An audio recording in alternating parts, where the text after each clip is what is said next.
नमस्कार साथियों, एक बार फिर से आपका स्वागत है युवा आवाज न्यूज प्लेटफॉर्म पर।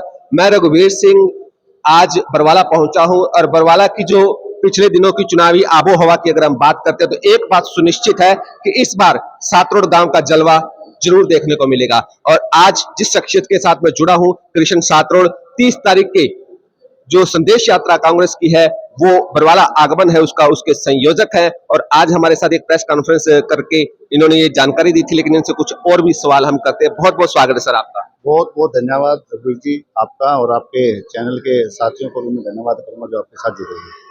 30 तारीख अगर बात करते हैं चुनाव आयोग की, पता लगा भी 25 तारीख तक शायद चुनाव घोषित हो जाएंगे, पहले कर देंगे। 25 दिन का समय बाकी और 30 तारीख को आप कांग्रेस संदेश यात्रा के संयोजक बने हैं, तो कहीं ना कहीं ये कोई बड़ा इशारा है।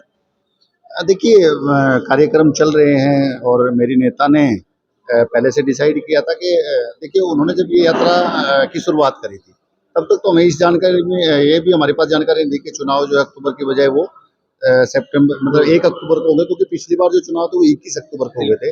तो लगभग ये 1 महीने का समय जो है कम हुआ है, हमारे को उसकी जानकारी नहीं थी। उसी पड़ाव में सारी जगह यात्रा जारी थी। तो यात्रा शुरुआत करने से पहले शैलजा जी ने इस बात के लिए पत्रकारों से सबसे स्पष्ट किया था कि वे हम जो है शहरी क्षेत्र में जहाँ पार्टी ने अच्छा प्रदर्शन नहीं किया है और जहाँ पार्टी हारी है या कम मार्जिन रहा है, तो हम वहाँ जाकर के लोगों को अपने साथ जोड़ेंगे और विधानसभा के चुनाव में किसी प्रकार की चूक ना हो। बीजेपी की जो गलत नीतियाँ उनको लेकर के लोगों के बीच में जाएंगे और हमारा विजन जो है लोगों तक रखेंगे कि हम क्या करना चाहते हैं। तो उसी मकसद से यात्रा जो है वो बरवाला आ रही है, जिसका आयोजन शैलजा जी ने मुझे दिया है। कार्यकर्ता के नाते ये मेरे लिए हौसले की बात भी है, फ़ख्र की बात भी है कि आयोजन मुझे मिला और मैं इसको सफल बनाने के लिए भरसक प्रयास कर रहा हूँ। सारे साथी मिलकर के इसको सफल बनाने के लिए प्रयास कर रहे हैं। यात्रा जो है बरवाड़ा में हम उनका स्वागत करेंगे विशाल योगाश्रम से, और विशाल योगाश्रम से शुरू होकर के ये दौलतपुर चौक से गुरुद्वारा होते हुए और अगर सिंह चौक तक ये जाएगी। तो इसी बीच शहर के बहुत लोग और हमारी विधानसभा के बहुत लोग उनका जगह जगह पे भव्य स्वागत करेंगे और यात्रा का एक मैसेज जो है शहर में और विधानसभा में ऐसा जाएगा कि इस चुनाव में इस सीट को हम चाहते हैं किसी भी सूरत में कांग्रेस के पास आए और जिससे हमारे इलाके की जो तरक्की पिछले बहुत दिनों से जो हो नहीं पाई है, जो रुकी हुई है, चाहे वो शहर है चाहे हमारा पूरा विधानसभा का इलाका है, तो हम उसमें भागीदार हों, उसमें शामिल हों, सरकार की नीतियों का हमें लाभ मिले। और हम चाहते हैं कि कांग्रेस की जितनी नीतियां हैं अगर उसका हमें लाभ मिलता तो हमारा इलाका तरक्की करेगा। जेजेपी विधायक जोगीराम सिहाग जो यहाँ से 19 में जीत के आए थे, उन्होंने अब पार्टी छोड़ दी और ये चर्चा चल पड़ी है कि भारतीय जनता पार्टी की तरफ से वो प्रत्याशी हो सकते हैं। तो क्या मानते हैं आप, कुछ चुनौती है? तो 5 साल भारतीय जनता पार्टी के ही थे। जेजेपी के विधायक बनने के बाद जेजेपी का समर्थन बीजेपी के साथ था। वैसे तो कल्चरली वो बीजेपी के ही रहे हैं, जब उनको टिकट नहीं मिला तो जेजेपी में चले गए। जेजेपी से विधायक बनने के बाद उनकी आस्था बीजेपी में ही रही है और ना जेजेपी ने लोगों के लिए कुछ किया, ना बीजेपी ने लोगों के लिए कुछ किया। और दोबारा आते हैं तो ये स्पष्ट भी हो जाएगा, क्योंकि लोग वेट कर रहे हैं, लोग इंतजार कर रहे हैं, उनका स्वागत करेंगे। वो जिस कैसा तरीके कैसा स्वागत? उनका स्वागत करेंगे जो उन्होंने जितने भी काम किए हैं इस इलाके में और जितने बुरे काम किए हैं, जितने अच्छे काम नहीं कर पाए हैं, उनको फेस करना पड़ेगा। देखो, ये तो समय होता है। आज मैं कार्यकर्ता हूँ, मैं मेरी पार्टी की नीतियों को लेकर के लोगों के बीच में जा रहा हूँ। अगर कल सरकार बनती है तो हमारी जिम्मेवारियां तय होंगी। अगर उन जिम्मेवारियों के ऊपर हम खरा नहीं उतरेंगे तो हमारे से भी वो सवाल होंगे। लोगों की नाराजगी को हमें झेलना पड़ेगा।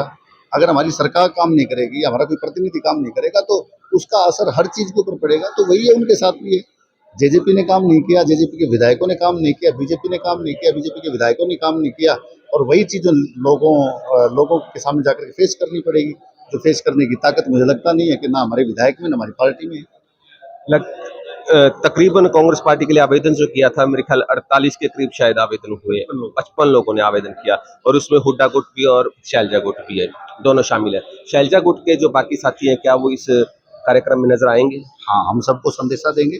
और देखो, प्रेस कॉन्फ्रेंस करने का मकसद एक ही है। हम चाहते कि हर आदमी के पास ये संदेश है कि उनका नेता आ रहा है। जिसको नहीं आना होता, आप घर चले जाओ तब भी नहीं आएगा, और जिसको आना होता है तो उसको संदेश की आवश्यकता होती है। मैं कार्यकर्ता हूँ और जब पार्टी का कोई आयोजन होता है जहाँ मेरी ड्यूटी लगती है या जहाँ मुझे पता लगता है कि मुझे जाना चाहिए, तो मुझे चाहे वो अखबार के माध्यम से पता लगे, सोशल मीडिया के माध्यम से पता लगे, किसी मैसेज के माध्यम से पता लगे, तो पार्टिसिपेट करता हूँ। ऐसे हम सारे जितने हमारे माननीय सम्माननीय नेता हैं, पूरे जिले के नेताओं को, हमारे इलाके के हल्के के नेताओं को हम सबको संदेश देंगे अपनी तरफ से, व्यक्तिगत भी, और सबको आमंत्रण भी देंगे कि वो आएं और पार्टी के इस कार्यक्रम में शामिल हो। अब एक व्यक्तिगत सवाल, क्या 2024 की विधानसभा में हरियाणा की 7 रोड का नाम गूंजेगा? देखिए, मैं आवेदक हूँ और मैंने आवेदन दिया है और मेरा हक बनता है। मैं मजबूत दावेदारों में हूँ, क्योंकि मैंने पार्टी के लिए 20 साल काम किया है। मैंने 4 यूथ कांग्रेस के चुनाव लड़े हैं, मैं जिला परिषद का मेंबर रहा हूँ और लगातार 20 साल के काम को देखते हुए मैंने पार्टी को अपना आवेदन दिया है। इसके बावजूद ये अख्तियार पार्टी के पास, हमारे नेताओं के पास है कि वो अलग-अलग भूमिकाओं के लोगों को आकलन करके वो अपना उम्मीदवार तय करेंगे। अगर मुझे चुनाव लड़ने का मौका मिलता है, मैं मैदान में जाऊँगा।